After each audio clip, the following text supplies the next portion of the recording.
hal apapun yang kita lakukan, belum tentu semua orang bisa suka, meskipun hal itu positif loh ya.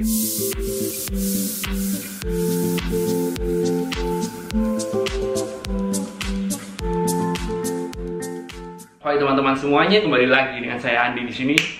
Ya, jadi pada hari ini saya super happy ya, karena hari ini sudah masuk episode 61.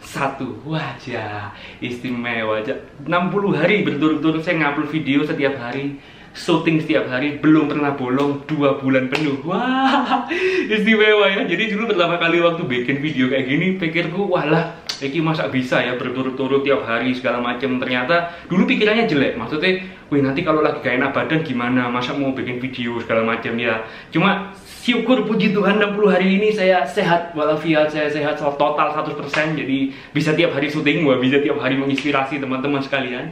Dan yang luar biasa lagi, hari ini tanggal berapa? Hari ini tanggal berapa ya? Hari ini tanggal 7, nah bulan 7, wah mantep kan, 7-nya double. Tanggal 7 bulan 7 tahun 2020, hari ini luar biasa, aku senengnya minta ampun. Kenapa? Karena kemarin, ya jadi kejadiannya kemarin ada teman saya yang datang ke rumah, namanya Hadi. Oke, jadi itu teman kuliah dulu waktu di Ciputra kuliah. Dia main ke tempat saya, ngobrol-ngobrol segala macem. Terus satu hal yang dia ucapkan itu saya sangat seneng dalam hati itu. Jadi dia menerapkan sesuatu yang pernah saya sampaikan di beberapa episode sebelumnya. Jadi saya lupa juga episode piro ya. Pokoknya di beberapa episode sebelumnya saya pernah ada ngomong di mana kondisi saya pada saat itu lagi sumpek, banyak pikiran. Akhirnya saya membuka sebuah kertas, jadi nulis di sebuah kertas. Di mana kertas itu saya bagi menjadi dua kolom, di mana satunya alasan mengapa saya harus bersuka cita, dan satunya lagi adalah alasan mengapa kok saya bisa bersungut-sungut, kenapa kok saya harus merasa bad mood dan lain sebagainya. Singkat cerita, pada saat episode itu saya ngasih tahu ke kalian, meskipun dengan kondisi hati yang pada saat itu lagi bad mood, ternyata ketika saya berusaha untuk menuliskan kolom kanan dan kolom kiri ini yang tempat alasan mengapa saya bad mood dan alasan mengapa saya bisa mensyukuri hidup, ternyata alasan kenapa saya bad mood cuma masalah omset yang menurun aja. Tapi alasan mengapa saya bisa bersyukur itu ketemu banyak. Jadi kenapa badan saya sehat, hubungan rumah tangga baik-baik saja, kedua orang tua semuanya sehat, segala macam. Jadi pada saat itu setelah selesai nulis itu suasana hati saya langsung berubah. Wah, jadi happy mendadak. Dan hal itu diterapkan sama teman saya Bro Hadi ini yang kemarin datang. Jadi dia bilang sama saya, jadi sempat pada saat dia nonton video saya itu mungkin dia suasana hati mungkin sedang gundah gulana atau lagi sedikit bad mood atau gimana, dan dia menerapkan apa yang saya lakukan. Dan dia bilang setelah dia selesai menulis 2 kolom itu, suasana hatinya dia menjadi sangat-sangat jauh lebih baik. Dan perasaan saya ketika ada teman saya sendiri yang ngomong seperti itu, satu sisi saya seneng gitu, ternyata ya ada koncoku yang nonton. Jadi selama ini saya mikirnya pokoknya saya buat aja tiap hari, mendokumentasikan apa yang ada di pikiran, apa yang ada dirasakan di dalam hati. Setiap hari saya dokumentasikan, dibagikan ke teman-teman semuanya. Tapi saya tidak expect, jadi saya tidak membayangkan kalau ternyata betul-betul ada koncoku yang nonton dan mempraktekkan apa yang saya omongkan di video ini. Jadi di episode kali ini saya cuma mau bersyukur, cuma mau berterima kasih ke teman-teman sekalian yang kalian sudah nonton. Dan ada juga koncoku ternyata yang kalian mempraktekkan apa yang sudah saya ucapkan di video-video ini. Jadi itu merupakan suatu hal yang karena itu di luar ekspektasi ya. Jadi hatiku terasa, wih gila aja, koncoku ono sing lihat ya gitu loh. Jadi ya begitulah.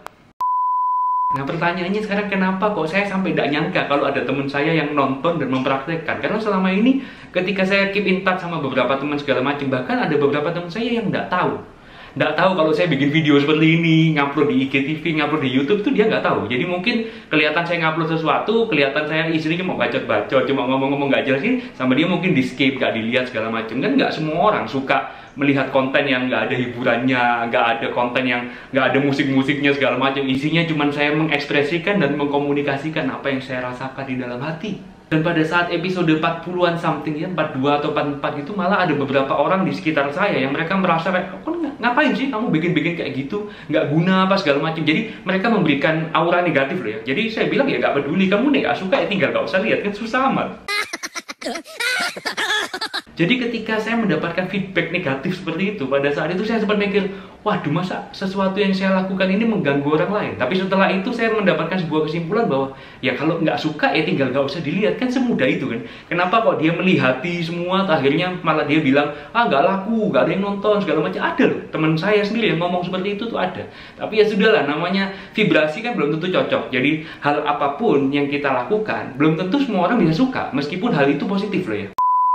Jadi contohnya ada YouTuber-YouTuber ibu kota yang mungkin mereka melakukan kayak kegiatan sosial, mereka memberkati orang-orang yang membutuhkan. Itu kan menurut saya suatu hal yang positif. Ketika mereka memberkati orang lain dan mereka publikasikan itu, tentunya hal itu bisa menginspirasi orang lain untuk melakukan kebaikan yang sama. Tapi tetap ada orang yang nggak suka, ada yang bilang sumbang-sumbang kok dipublikasikan. Kamu kalau nyumbang orang ngasih-ngasih, mendingan nggak usah dipamerkan segala macam. Nah, orang-orang yang nyinyir seperti itu, orang-orang yang mengkritisi dari sisi-sisi yang negatif seperti itu, belum tentu mereka melakukan hal yang lebih baik dalam kehidupannya mereka. Jadi bagaimanapun dalam fase kehidupan ini, kita harus tetap siap untuk menghadapi orang yang mendukung kita dan tidak mendukung kita. Dan selama kita yakin yang kita lakukan merupakan suatu hal yang positif, ya nggak usah pedulikan orang-orang yang nggak mendukung kita. Jadi di episode yang ke-61 ini saya cuma mendedikasikan untuk berterima kasih sama teman-teman yang selama ini sudah support, sudah nonton, dan ada beberapa yang sudah menerapkan apa yang saya katakan. Berarti apa yang saya lakukan ini nggak sia-sia. Jadi saya juga merasa happy sekali. Oke, kalau begitu teman-teman, tak lupa saya doakan kalian semua supaya kalian senantiasa hidup penuh sukacita, badannya selalu sehat, keluarganya rukun semuanya. Kalau begitu, sekian dari saya hari ini dan sampai jumpa lagi di episode berikutnya. Bye-bye.